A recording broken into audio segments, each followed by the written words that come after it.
우리 신앙 고백하시겠습니다. 전능하사 천지를 만드신 하나님 아버지를 내가 믿사오며 그 외아들 우리 주 예수 그리스도를 믿사오니 이는 성령으로 잉태하사 동정녀 마리아에게 나시고 본디오 빌라도에게 고난을 받으사 십자가에 못 박혀 죽으시고 장사한 지 사흘 만에 죽은 자 가운데서 다시 살아나시며 하늘에 오르사 전능하신 하나님 우편에 앉아 계시다가 저리로서 산자와 죽은 자를 심판하러 오시리라. 성령을 믿사오며 거룩한 공예와 성도가 서로 교통하는 것과 죄를 사하여 주시는 것과 몸이 다시 사는 것과 영원히 사는 것을 믿사옵나이다. 아멘.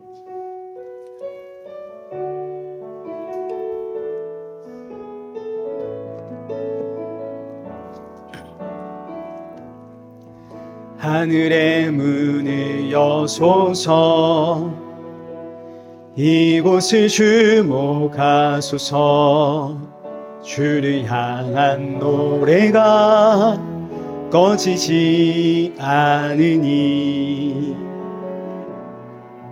하늘을 열고 오소서 이곳에 임재하소서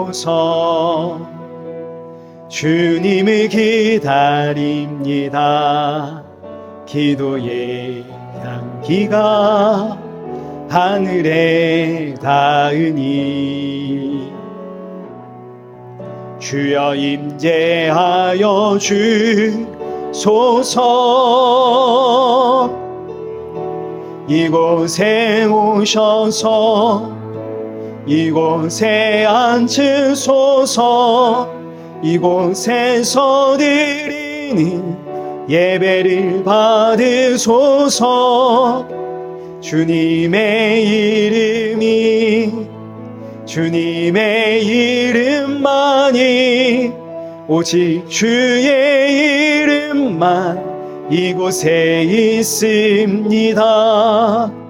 이곳에 오셔서 이곳에 앉으소서 이곳에서 드리는 예배를 받으소서 주님의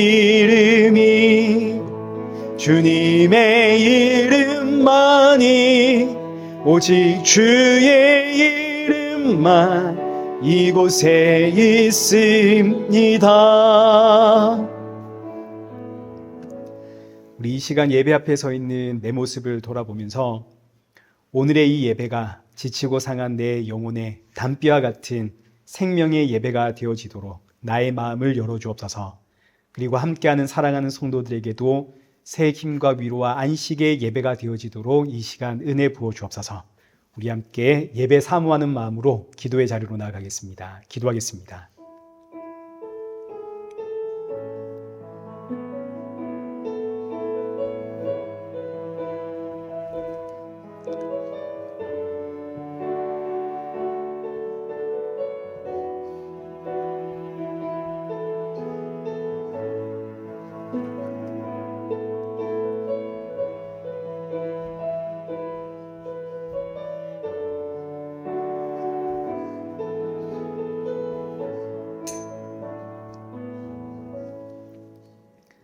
살아계신 하나님 아버지, 오늘 이 예배 자리로 우리를 인도하심에 감사드립니다. 지치고 상한 심령들이 이 자리에 모여 싸우니 오늘의 예배가 사랑하는 성도들에게 참 위로와 평안과 생명과 안식의 예배가 되어지도록 은혜 부어 주옵소서. 주께서 주시는 생명의 말씀 붙잡고 새롭게 시작하는 이 한 주를 살아가게 하시고 날이 가면 갈수록 예수 그리스도의 그 십자가의 은혜와 사랑만이 더욱더 충만해지는 우리 성도들 되게 하여 주옵소서. 예수님의 이름으로 기도드리옵나이다. 아멘.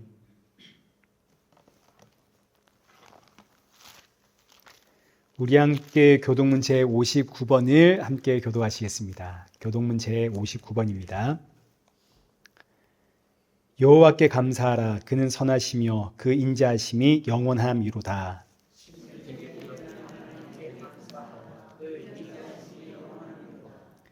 주들 중에 뛰어난 주께 감사하라. 그 인자하심이 영원함이로다.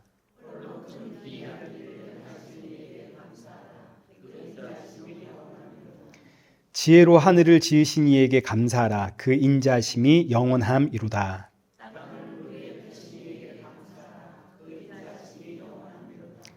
큰 빛들을 지으신 이에게 감사하라. 그 인자심이 영원함이로다.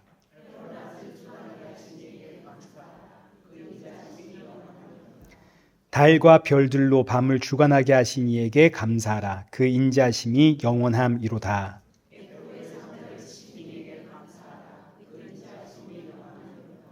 이스라엘을 그들 중에서 인도하여 내신 이에게 감사하라. 그 인자하심이 영원함이로다.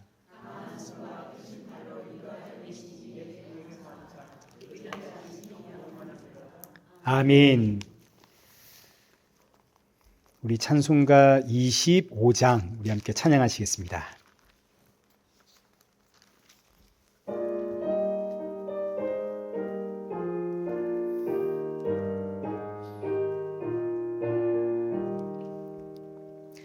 멸류관 벗어서 주 앞에 드리세.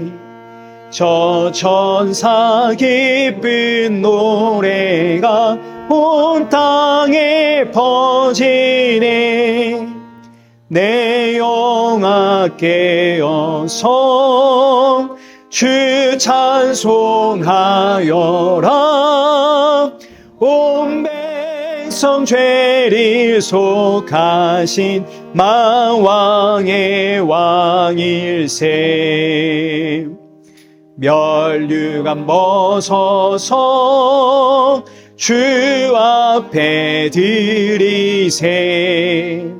그 손과 몸의 상처가 영광중 빛나네. 하늘의 천사도 그 영광 보고서 고난의 신비 알고자 늘 모아도다. 멸류관 벗어서 주 앞에 드리세. 온 세상 전쟁 그치고 참 평화 오겠네. 주 보좌 앞에서 온 백성 엎드려 그 한량없는 영광을 늘 찬송합니다. 아멘.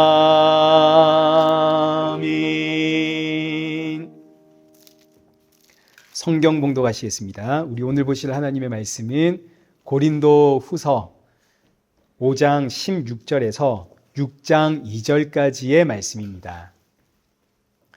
고린도후서 5장 16절에서 6장 2절까지 우리 한 절씩 교독하시겠습니다.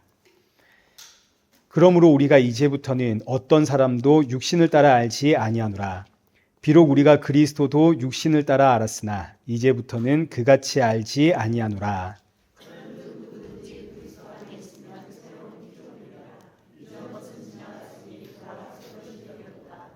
모든 것이 하나님께로서 났으며 그가 그리스도로 말미암아 우리를 자기와 화목하게 하시고 또 우리에게 화목하게 하는 직분을 주셨으니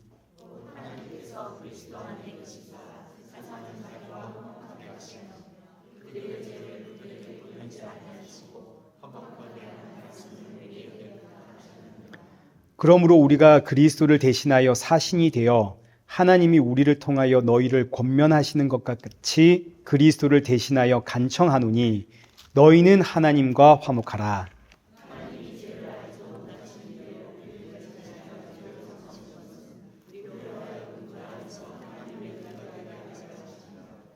우리가 하나님과 함께 일하는 자로서 너희를 권하노니 하나님의 은혜를 헛되이 받지 말라.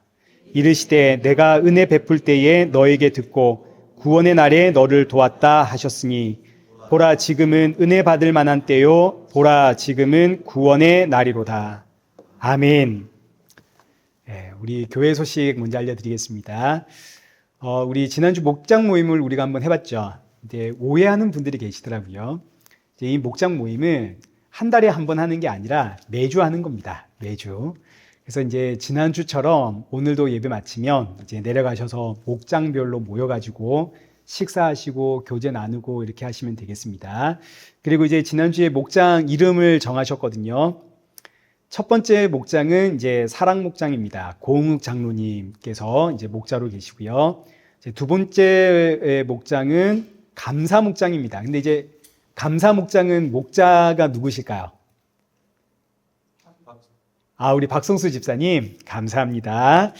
자, 그리고 이제 우리 세 번째 목장은 젊은 집사님들 목장인데 이름이 새로이 목장이라 그럽니다. 이제 뜻은 여러분 궁금하시면 이제 물어보시면 되겠습니다. 이제 목자는 김희경 집사님. 마지막 목장은 청룡 목장인데 이름을 소말 목장이라고 지었습니다. 이제 그 뜻 궁금하시면 청년들에게 물어보시면 되겠습니다. 목자는 이정화 사모입니다. 이제 즐겁고 행복한 목장 모임이 되었으면 좋겠습니다. 그리고 우리 목장 안에서 이제 생일 잔치도 하시고 생일 축하도 하시고 이렇게 하시면 될 텐데 우리 12월에 생일이 있으신 분들이 우리 윤경수 권사님 12월 15일 그리고 우리 강영자 권사님 12월 25일 네, 그렇습니다. 그래서 생일 축하를 해 주시면 되겠습니다. 우리 특별한 광고는 없고요. 우리 헌금 봉헌하도록 하겠습니다. 우리 헌금 봉헌은 우리 김영 권사님 헌금 봉헌 좀 부탁을 드리겠습니다. 네.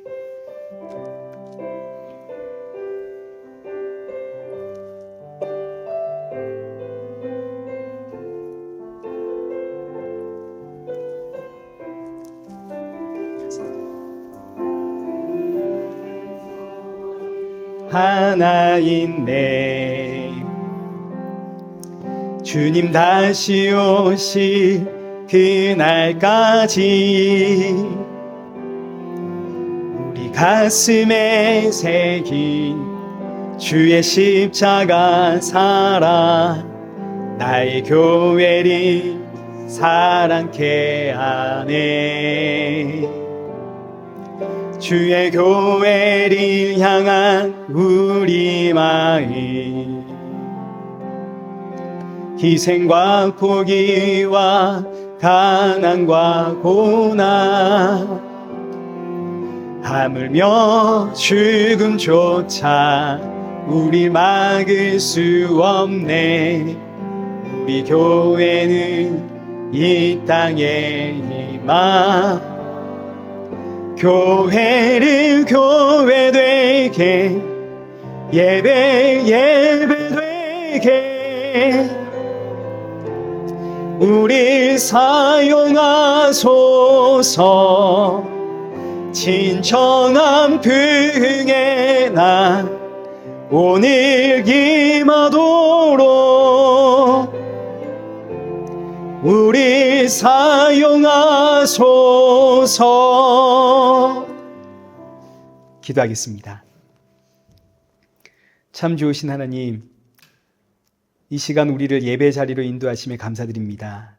지난 한 주간 동안에 우리의 연약함과 완악함 용서하여 주옵시고 예배를 드릴 때마다 오직 예수 그리스도의 십자가의 은혜로 이 예배 자리에 설 수 있다는 사실을 잊지 않게 하여 주옵소서. 새롭게 시작하는 이 한 주 더 많이 감사하고 더 많이 찬양하고 더 많이 예수님을 닮아가는 성도가 되어지도록 사랑하는 성도들을 연단하여 주옵시고 이 땅에 꿈과 소망과 비전을 두지 않고 하나님 나라의 소망을 품으며 이 땅에 나그네로 살아가는 성도가 되게 하여 주옵소서. 오늘의 예배가 사랑하는 성도들에게 위로와 평안과 안식의 예배가 되게 하시고 또 사랑하는 성도들 이 시간 귀한 예물 준비하여 드립니다. 헌금을 준비하여 드릴 때마다 날 위해 십자가에서 죽으신 예수 그리스도를 기억하며 주님 앞에 드림이 나의 기쁨이고 나의 모든 것 주의 고심을 고백하는 우리 성도들 되게 하여 주옵소서. 예수님의 이름으로 기도드리옵나이다. 아멘. 오늘 본문은 고린도 후서 5장 16절에서 6장 2절까지의 말씀입니다. 너희는 하나님과 화목하라 라는 제목으로 오늘 본문의 말씀 우리 함께 살펴보겠습니다. 먼저 지난주에는 모든 성도는 예수 그리스도 안에서 새로운 피조물이다라는 것에 대해서 우리가 살펴보았습니다. 저와 여러분이 새로운 피조물입니다. 근데 사도 바울이 왜 이런 표현을 썼는 거 하니 여기 16절에 기록되어 있는 것처럼 세상 사람들은 육신을 따라서 사람을 평가합니다. 그러나 새로운 피조물이 된 성도는 이제 더 이상 육신을 따라 사람을 평가하지 않는다 이거죠. 그럼 육신을 따라서 사람을 평가한다는 의미는 무엇인가? 이 의미는 사람을 그 집안 또는 학벌, 개인의 능력, 재능, 사람 됨됨이 등등을 가지고 이제 평가를 한다 이런 이야기입니다. 우리가 결혼을 할 때도 가만 보면 이제 서로의 집안을 보거나 또 배우자의 배경, 능력, 지위, 연봉, 사람 됨됨이 이런 것들을 보고 이제 결혼을 하지 않습니까? 저는 제가 아직도 기억나는 게 저희 둘째 누나 결혼시킬 때 저희 아버지가 이제 결혼하겠다고 온 그 사위 될 사람에게 연봉이 얼마냐 이거 제일 먼저 물어보셨거든요. 근데 셋째 누나가 결혼을 할 때도 저희 아버지가 앉혀놓고 그래 자네 연봉이 얼만가 이게 저는 코미디에서만 보는 건 줄 알았는데 실제로 저희 집 부모님도 그렇게 하시더라고요. 이거 너무 속물이다. 나는 그저 이 사람의 됨됨이 나를 사랑하는 거 이거 하나로 결혼했다 이렇게 생각하시는 분들이 있다 할지라도 결혼하고 나서 우리가 하는 말이 뭡니까? 속았다 아닙니까? 제 처가 그 어린 나이에 저랑 이제 결혼을 해 주었습니다. 제가 사랑꾼인 줄 알고. 그렇지만 결혼하고 나서 이제 제 처가 지금까지 하는 말이 속았다 아닙니까? 내가 그것마저도 속고 말았다. 육체를 보고 판단한 모든 것 다 속았다 이거죠. 근데 뭐 제 처만 속았겠습니까? 저도 속았죠. 세상은 다 이렇게 속고 속이며 살아가는 겁니다. 그러나 성도는 이제 새로운 피조물 되었습니다. 이 의미는 이제 더 이상 성도는 사람을 육체를 따라서 판단하지 않는다 이거죠. 왜냐하면 이 땅의 모든 사람들이 다 죄인이라는 사실을 알았거든요. 새로운 피조물은 나를 포함한 이 땅의 모든 사람들은 전부 다 죄인이라는 사실을 알았습니다. 이 사실을 알게 되면 그때부터 이 땅의 모든 일들이 이해가 되죠. 왜냐하면 모두가 다 죄인이니까요. 이게 세상에서 일어나는 일들이 전부 다 우리가 죄인이라서 일어나는 일들입니다. 지금 여러분 아시겠지만 대한민국이 난리가 났죠. 대통령이 비상계엄을 선언했고 야당은 대통령 탄핵 외치고 여당은 정권을 유지하려고 탄핵만큼은 안 된다 반대했고 그 실제로 탄핵이 안 됐지 않습니까? 지금 말도 안 되는 일들, 이해가 도무지 안 되는 일들이 일어나고 있지만 그러나 사실 가만 보면 이 모든 건 전부 다 모든 사람들이 다 자기 유익을 위해서 선택하고 판단하는 죄인들이기 때문에 일어나는 일들입니다. 우리가 이거 이해하면 다 이해가 되죠. 이게 이해 안 될 게 없습니다. 정치인들이 저러는 거 죄인이라 그런 거 아닙니까? 내가 지금 저들을 보면서 욕하고 있지만 사실 내가 그들의 자리에 가면 나도 다를 바가 없겠죠. 나도 내 욕심과 내 이익을 위해서 그렇게 선택할 거 아닙니까?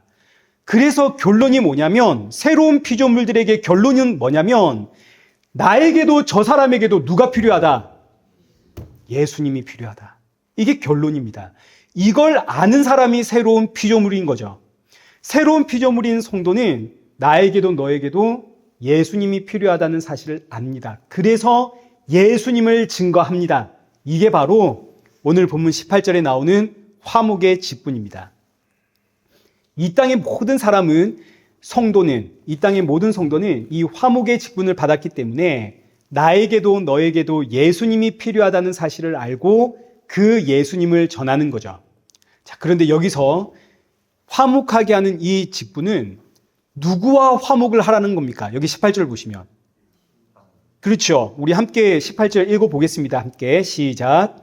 모든 것이 하나님께로부터 났으며 그가 그리스도로 말미암아 우리를 자기와 화목하게 하시고 또 우리에게 화목하게 하는 직분을 주셨으니 아멘. 자, 지금 이 말씀 보니까 하나님께서 예수 그리스도를 통해서 우리를 누구와 화목하게 했다고요? 하나님 자신과 하나님과 화목하게 했다고요. 그리고 나서 우리에게 화목의 직분을 주었으니 화목의 직분을 받은 사람은 내가 하나님과 화목을 이룬 것처럼 당신도 하나님과 화목을 이루어야 됩니다. 이거 외치는 사람이 화목의 직분을 받은 사람입니다. 그런데 어떻게 해야 하나님과 화목을 이룰 수 있습니까? 내가 교회 열심히 나가고, 내가 부지런히 성경을 읽고 연구를 하고, 내가 부지런히 기도를 하고, 내가 말씀대로 살기 위해 노력하면 그럼 하나님과 화목을 이룰 수 있는 겁니까? 그거 아니죠. 하나님과 화목을 이룰 수 있는 유일한 방법은 여기 18절에 기록되어 있는 말씀처럼 누구로 말미암아? 그리스도로 말미암아. 하나님과 화목을 이루는 유일한 방법은 예수 그리스도뿐입니다. 사도행전 여기 4장 11절. 이 예수는 너희 건축자들의 버린 돌로서 집 모퉁이의 머릿돌이 되었느니라. 다른 이로서는 구원을 받을 수 없나니 천하에 구원받을 만한 다른 이름을 우리에게 주신 일이 없음이라. 예수 그리스도 외에는 구원받을 방법이 없다는 이야기입니다. 하나님과 화목을 이루는 유일한 방법, 예수 그리스도를 통해서. 그래서 본문 17절에 그런즉 누구든지 그리스도 안에 있어야만 새로운 피조물이다. 오직 예수님을 통해서만 하나님과 화목을 이루게 되고 오직 예수님을 통해서만 새로운 피조물이 되는 겁니다. 자, 따라서 화목의 직분을 받은 자는 누구를 증거하는 자인가? 바로 예수님 증거하는 자죠. 예수님이 있어야만 하나님과 화목할 거 아닙니까? 예수님 없으면 화목을 이룰 수 없으니 화목의 직분을 받은 자는 예수님을 증거하는 겁니다. 그런데 이제 이런 의문을 가지게 됩니다. 왜 예수님을 통해서만 하나님과 화목을 이룰 수 있습니까? 그리고 하나님과 우리가 화목을 이루어야 하는 이유는 뭡니까? 먼저 사람이 하나님과 화목을 이루어야 하는 이유는 우리가 너무나 잘 알지만 여기 18절의 말씀, 모든 것이 하나님께로부터 나왔기 때문입니다. 이 의미는 모든 것의 주인이 하나님일 뿐만 아니라 이 모든 것을 창조하신 분도 하나님이라는 뜻입니다. 그리고 사람에게 있어서 모든 것은, 여러분, 저와 여러분의 모든 것은 뭡니까? 생명입니다. 생명. 죽으면 다 끝나는 거 아닙니까? 사람에게는 생명이 모든 것입니다. 자, 그러니 모든 것이 하나님께로부터 났다라는 의미는 생명이 하나님께 있다는 뜻입니다. 하나님은 생명의 근원이죠. 그러니 하나님과 화목해야 되는 겁니다. 하나님께 가야만, 생명의 근원이신 하나님과 화목해서 붙어야만, 그래야만 생명이 나에게 있는 겁니다. 반대로 하나님과 화목하지 못하면 나는 어떤 상태가 되는 건가요? 죽은 상태가 되는 거죠. 근데 우리가 알다시피 죽음은 그걸로 끝이 아니라 죽음은 하나님의 심판의 시작입니다. 얼마나 무서운 일입니까? 그러니까 사람에게 가장 시급한 일은 하나님과 화목을 이루는 일이죠. 근데 왜 예수님을 통해서만 하나님과 화목을 할 수 있는가? 그 이유가 여기 19절에 있습니다. 곧 하나님께서 누구 안에 있다고요? 그리스도 안에 있다고요.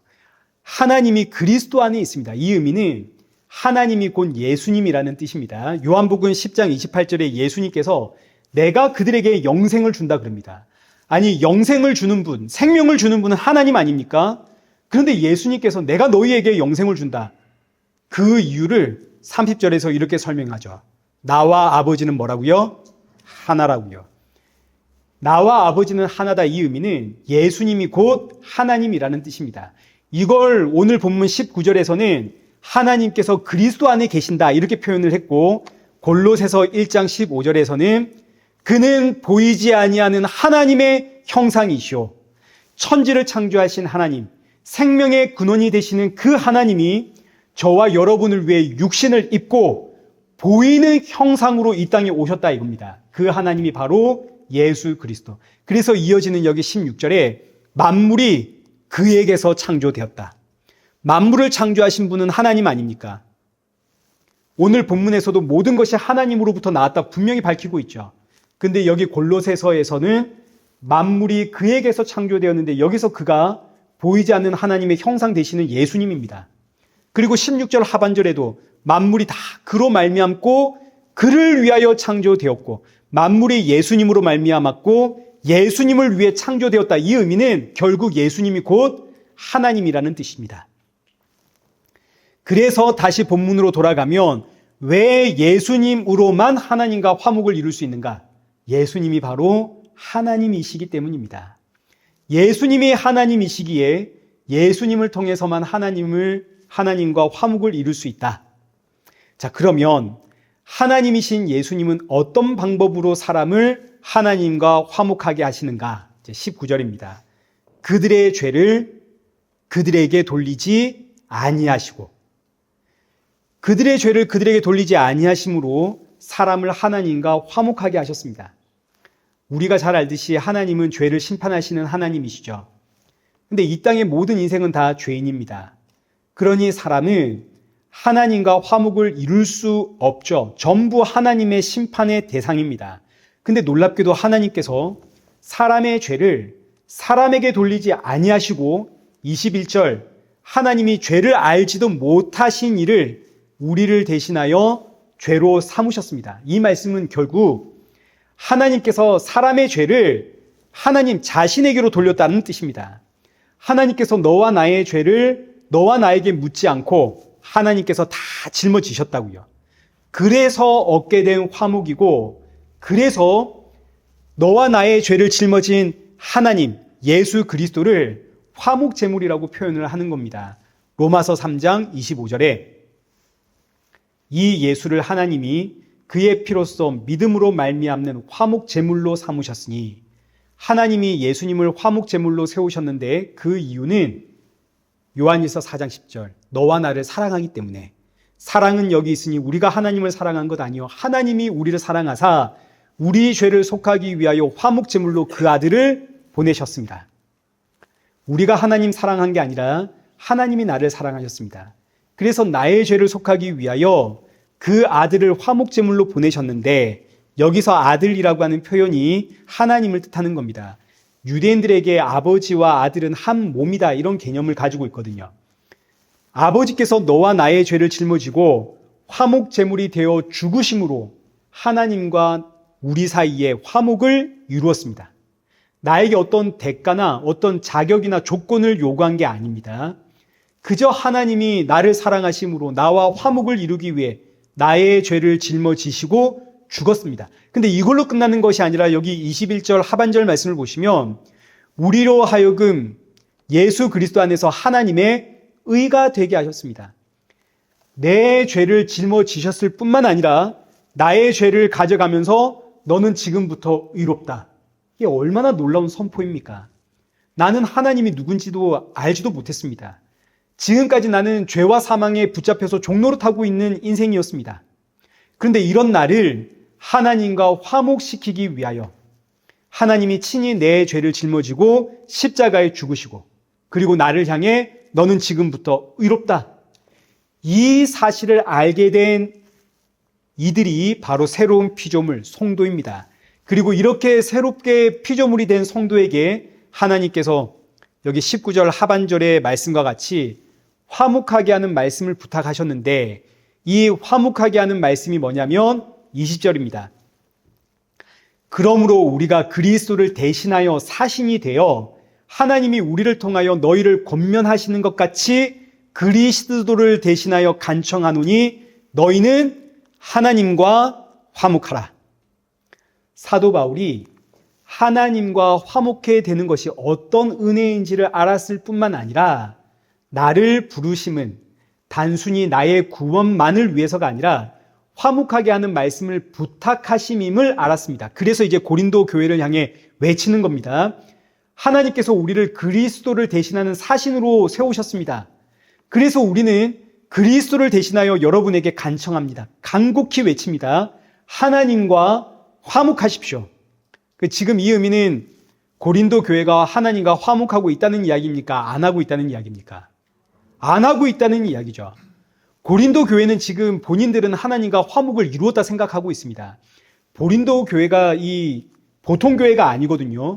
고린도 교회는 하나님을 아는 지식이 있고 하나님으로부터 받은 은사도 있고 그리고 하나님께서 주신 엄청난 체험이 있는 교회입니다.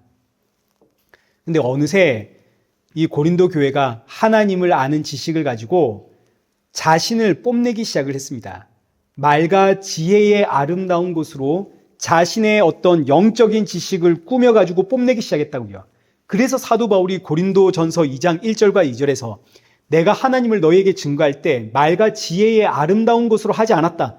나는 오직 예수 그리스도와 그가 십자가에 못 박히신 것만을 증거했다. 마찬가지입니다. 고린도 교회에는 놀라운 은사들이 있었습니다. 그런데 이 은사를 가지고 교회의 덕을 세워야 할 것인데 지금 이 고린도 교회는 은사를 가지고 뭐를 했냐면 누가 더 신령하냐, 누가 더 영성이 높으냐, 누가 더 좋은 은사를 받았냐, 서로 싸우고 있는 겁니다. 그래서 사도 바울이 고린도전서 여기 13장 1절 이하에 네가 사람의 방언과 천사의 말을 할지라도 사랑이 없으면 소리나는 구리와 울리는 꽹과리가 같다.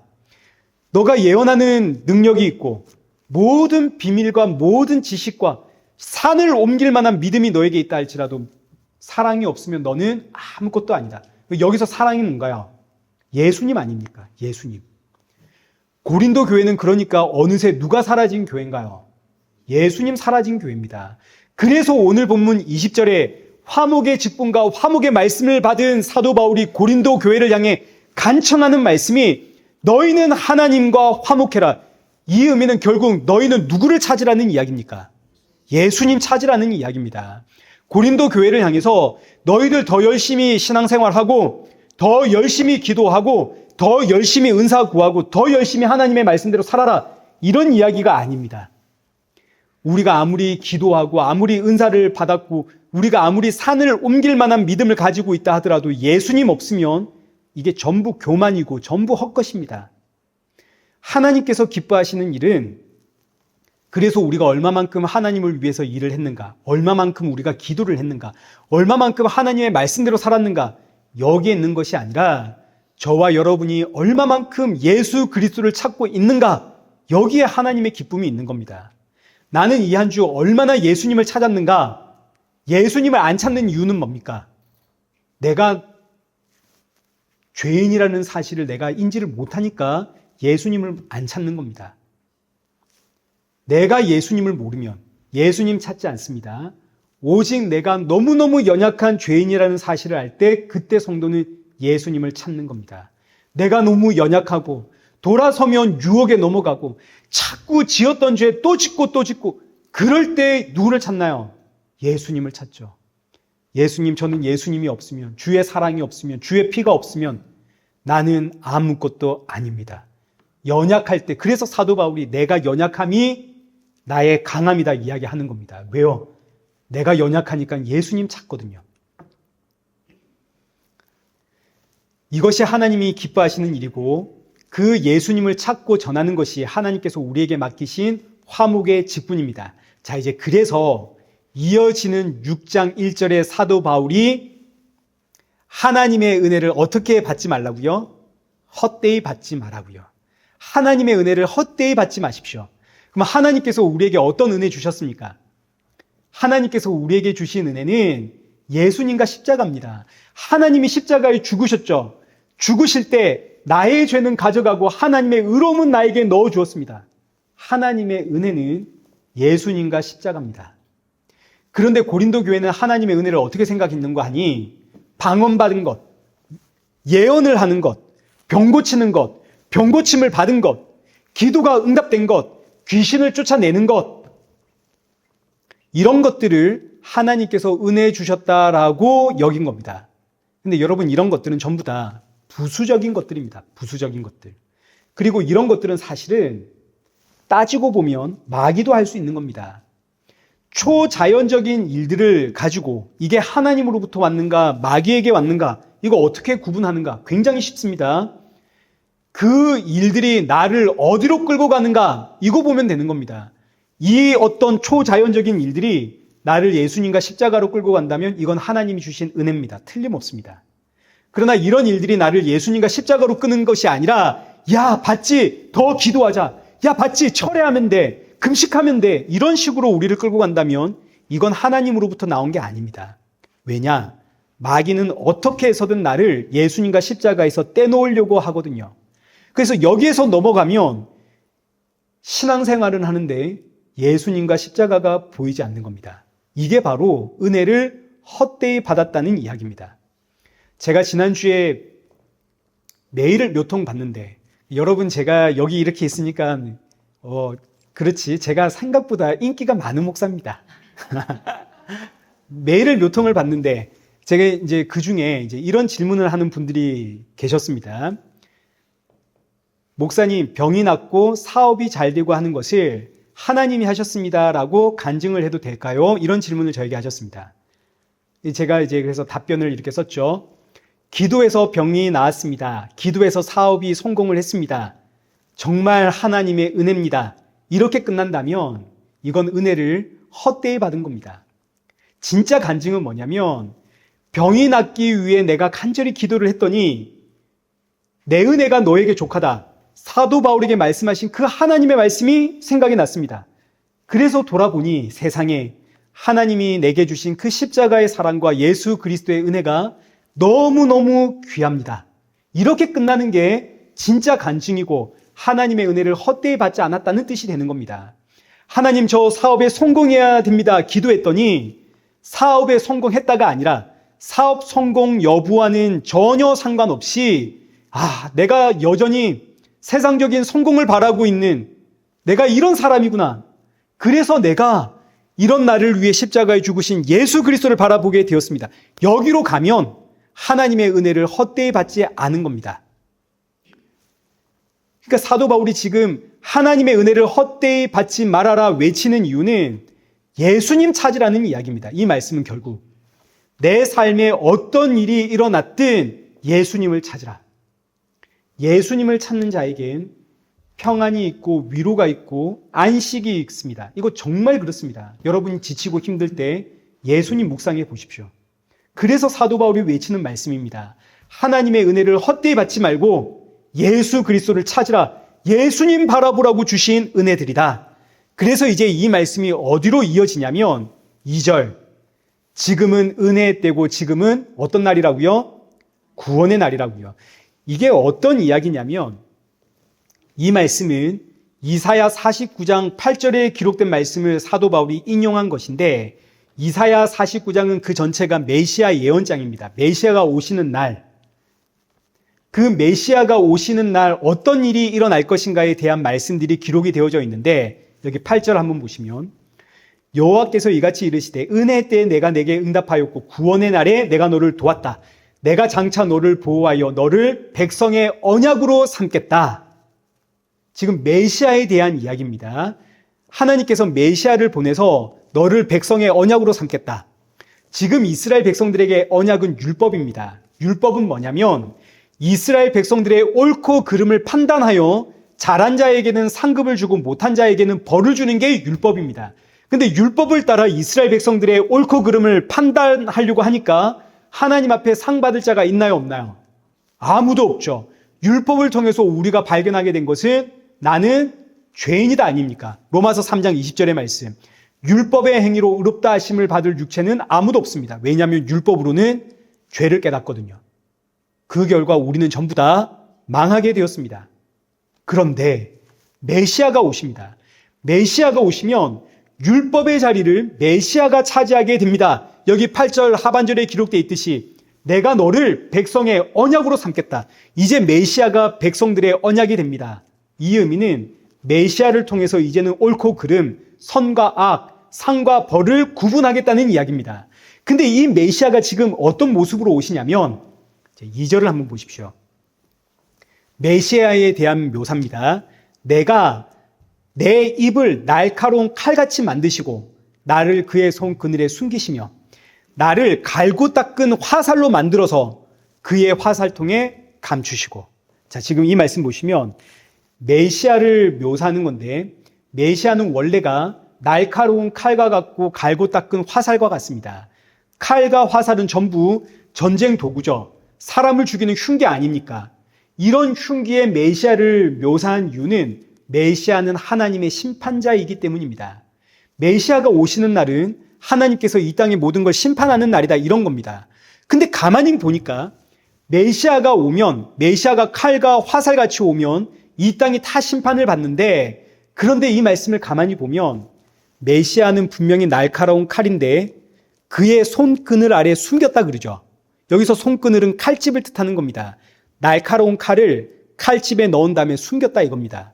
이어지는 말씀, 메시아는 분명히 갈고 닦은 화살과 같습니다. 하나님의 심판의 도구입니다. 근데 이걸 어디에 숨겼다고요? 화살통 안에 숨겼습니다. 이게 지금 무슨 이야기냐면 메시아는 원래 심판자로 이 땅에 와야 되는데 하나님께서 그 날카로운 칼과 화살을 감추어서 이 땅에 보냈다는 이야기입니다. 왜냐하면 지금은 심판의 때가 아니다 이겁니다. 하나님은 지금 메시아를 통해서 심판을 원하는 게 아니라 구원을 원하신다는 그런 이야기입니다. 그래서 6절을 보시면 그가 이르시되 내가 나의 종이 되어 야곱의 지파들을 일으키며 이스라엘 중에 보존된 자들을 돌아오게 할 것은 매우 쉬운 일이라. 내가 또 너를 이방의 빛으로 삼아 나의 구원을 베풀어서 땅끝까지 이르게 하리라. 원래 메시아는 죄를 심판하러 이 땅에 오시는 분인데 하나님께서 메시아의 그 심판의 역할을 감추시고 심판이 아니라 오히려 여기 기록되어 있는 것처럼 야곱의 지파들을 회복시키고 이스라엘 백성들을 회복시킨 다음에 그것들뿐만 아니라 땅끝까지 저 이방 민족들까지도 내가 전부 다 구원해내겠다 이겁니다. 그래서 나오는 말씀이 8절에 그날은 은혜의 날이고 그날은 구원의 날이다. 내가 너를 백성의 언약으로 삼겠다. 이 말씀은 한마디로 그가 누구이든 메시아를 믿는 자, 그날이 메시아가 오는 날이 되면 그날부터는 그가 누구이든 메시아를 믿는 자, 그 메시아의 이름을 부르는 자는 전부 구원을 받는다라는 선포가 되는 겁니다.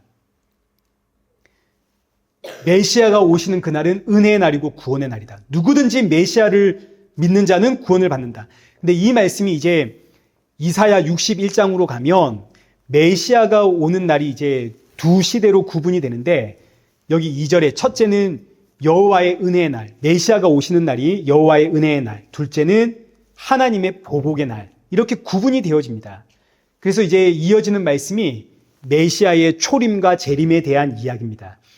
메시아가 초림, 처음 메시아가 이 땅에 오시는 날은 은혜의 날입니다. 그러나 메시아가 다시 오시는 그 재림의 날은 보복의 날입니다. 심판의 날이다 이겁니다. 그러니 메시아가 이 땅에 오신 날부터 메시아가 이 땅에 다시 오실 그날까지는 전부 은혜의 날입니다. 은혜의 날에는 저와 여러분이 부지런히 메시아를 전해야 되는 겁니다. 왜냐하면 누구든지 메시아를 믿는 자는 구원을 받으니까요. 그러나 메시아가 다시 오시는 재림의 날에는 이제 그날부터는 심판의 날입니다. 사도 바울이 지금 이 말씀을 인용을 해서 오늘 본문 2절에 여러분 메시아가 바로 예수님입니다. 예수님이 메시아입니다. 예수님이 오신 그날부터 은혜가 선포되었습니다. 십자가에서 구원이 선포되었습니다. 지금은 은혜의 날이고 구원의 날입니다. 그러니 여러분 예수님을 찾으시고 예수님을 부르시고 예수님을 증거하십시오. 지금은 심판의 때가 아닙니다. 누구든지 예수님 믿는 사람은 구원을 받습니다. 그러니 서로 정죄하지 마시고 서로 바라보면서 평가하지 마시고 예수님 바라보십시오. 사도 바울이 이 이야기를 하는 겁니다. 고린도 교회를 향해서. 제가 지난주 목요일에 메일을 하나 받았거든요. 이런 질문이 담겨 있었습니다. 교회는 다니지만 예수님을 믿지 않는 친구들이 있습니다. 그런데 이 친구들이 성찬에 참여합니다. 이거 어떻게 생각해야 할까요? 성찬에 참여하는 자격을 따지자면 사실 누가 자격이 있겠습니까? 우리 다 죄인들 아닙니까? 차이가 있다면 나는 예수님을 믿는 죄인, 저 친구는 예수님을 안 믿는 죄인. 그러나 그 친구가 본인 입으로 예수님을 안 믿는다라고는 했지만 그걸 판단하는 건 나도 아니고 그 친구도 아니고 하나님이십니다. 무엇보다 저 친구가 교회는 나오지만 난 예수님을 안 믿어 이렇게 이야기를 했다면 그럼 지금 진짜 예수님의 살과 피가 필요한 사람은 납니까? 이 친구입니까? 이 친구 아닙니까?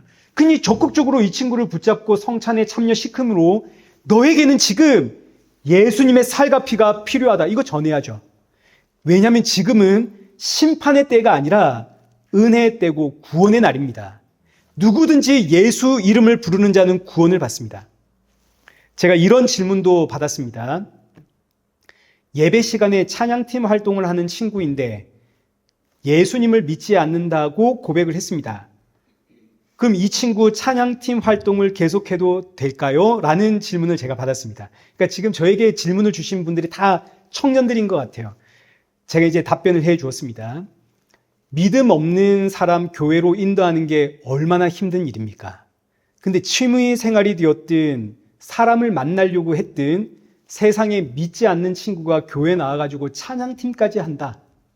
야, 이건 정말 하나님께서 빨리 이 사람에게 복음 증거하라고 교회에 인도해서 그냥 숟가락을 우리한테 쥐어준 거 아닙니까? 먹여주라고. 아니, 이것보다 더 좋은 복음 증거의 기회가 어디 있습니까? 너에게는 지금 예수님의 살과 피가 필요하다. 이거 외쳐야죠. 이거 위해서 하나님께서 우리를 화목의 직분 맡기신 거 아닙니까? 그런데 교회에 그런 친구가 왔다고 내가 생각하는 하나님의 의, 내가 생각하는 예배 거룩, 내 생각에 사로잡혀, 아니 감히 어떻게 믿음 없는 친구가 예배 시간에 찬양팀에 설 수 있단 말인가? 예배 마치고 술 마시러 가고 클럽 가고 이러면서 찬양팀에 선다고 탄핵을 하고 이러면 됩니까? 안 됩니까? 안 되는 겁니다.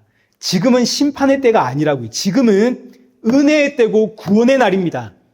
하나님의 은혜를 헛되이 받으면 예배 시간에 내가 가지고 있는 그 내가 생각하는 거룩함을 가지고 정죄하고 비난하고 판단하게 된다고요. 근데 나한테 무슨 의가 있고 나한테 무슨 거룩이 있습니까?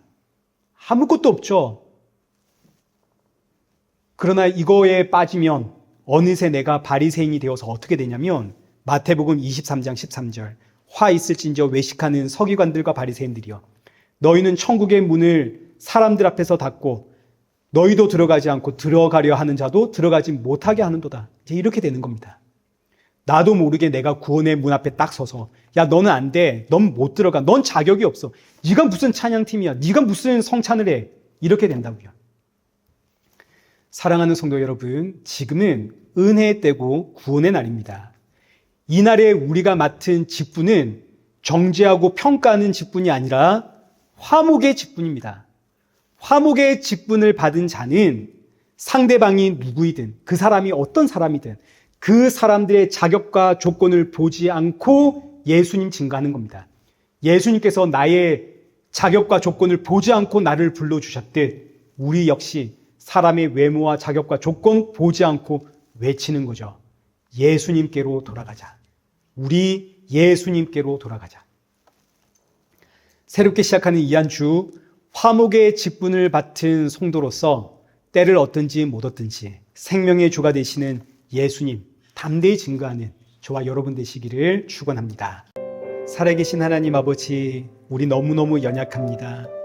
이미 새로운 피조물이 되었음에도 여전히 육신을 따라서 사람을 판단하고 세상을 바라보는 인생입니다. 그러나 우리가 이렇게 연약하기 때문에 더욱 예수님 찾습니다. 이 시간 살아가는 우리 성도들 각자의 연약함이 있습니다. 어렵고 지치고 힘든 일들이 분명히 있습니다. 이런 일들 앞에 좌절하거나 낙심하거나 원망하거나 불평하지 않고 오히려 더욱 힘을 내어 예수님을 찾아가는 믿음의 성도들 되어지도록 마음과 중심 붙잡아 주옵소서. 예수님 바라볼 때 누리게 되는 그 평안과 안식과 위로를 맛보게 하시고 주님 다시 오실 그날까지 부지런히 힘을 다해 우리에게 맡기신 이 화목의 직분을 잘 감당하는 성도들 되게 하여 주옵소서. 예수님의 이름으로 기도드리옵나이다. 아멘. 이제는 우리 주 예수 그리스도의 은혜와 성부 하나님의 크신 사랑과 성령 하나님의 위로교통 충만하심이 나를 부르시고 이끄시는 주의 사랑에 감사하며 복음의 증인이 되어 매 순간 더 많이 감사하고 더 많이 찬양하고 더 많이 주를 닮아가며 주님 만날 그날 사모하며 살아가는 우리 일회교회와 성도들과 온 세계 교회 머리머리 위에 이제로부터 영원토록 함께 있을지어다. 아멘.